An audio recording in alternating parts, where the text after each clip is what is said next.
என்னை தேடும் இறைவனே, உம்மை நாடி வருகிறேன். என்னை தேடும் இறைவனே, உம்மை நாடி வருகிறேன். மே 11 இன்றைய தியானத்தின் தலைப்பு ஆவியை ஊற்றுவேன். வாசிக்க வேண்டிய திருமறைப் பகுதி யோவேல் 2 28 முதல் 32 வரையுள்ள வசனங்கள்.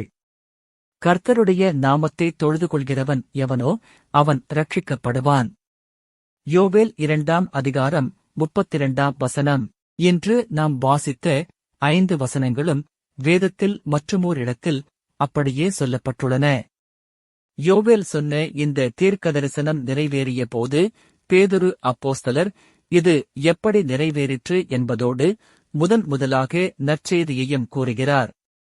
ஏறக்குறைய 3000 பேர் கிறிஸ்துவை ஏற்றுக்கொண்டு திருச்சபையில் சேர்ந்தார்கள். பரிசுத்த ஆவியை பெற்றுக்கொண்ட குமாரர், குமாரத்திகள், மூப்பர், வாலிபர், ஊழியக்காரர், ஊழியக்காரிகள் அனைவரும் ஆவியின் வரங்களை செயல்படுத்தத் தொடங்கினார்கள். யோவேலின் இந்த தீர்க்கதரிசனம் வரலாற்று சிறப்புமிக்கது. முற்றிலும் ஆன்மீக அனுபவத்தை முன்னறிவிப்பது. தொடர்ந்து இன்று வரை நிறைவேறிக் கொண்டே இருப்பது.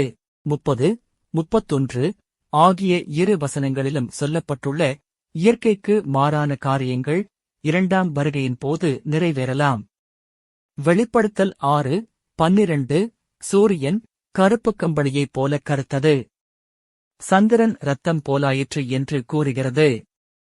இதையே இங்கு யோவேல் சூரியன் இருளாகவும் சந்திரன் இரத்தமாகவும் மாறும் என்கிறார். ரட்சிப்பு. கர்த்தருடைய நாமத்தை தொழுது கொள்கிறவர்கள் ரட்சிக்கப்படுவார்கள். இந்த ரட்சிப்பு முக்கியமாக ஆன்மீக ரட்சிப்பை சுட்டுகிறது.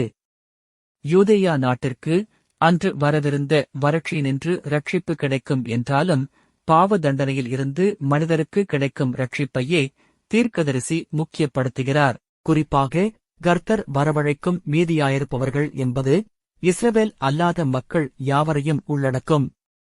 ரட்சிப்பு யாவருக்கும் உரியது. அவர்கள் கர்த்தரை தொழுது கொள்ள வேண்டும்.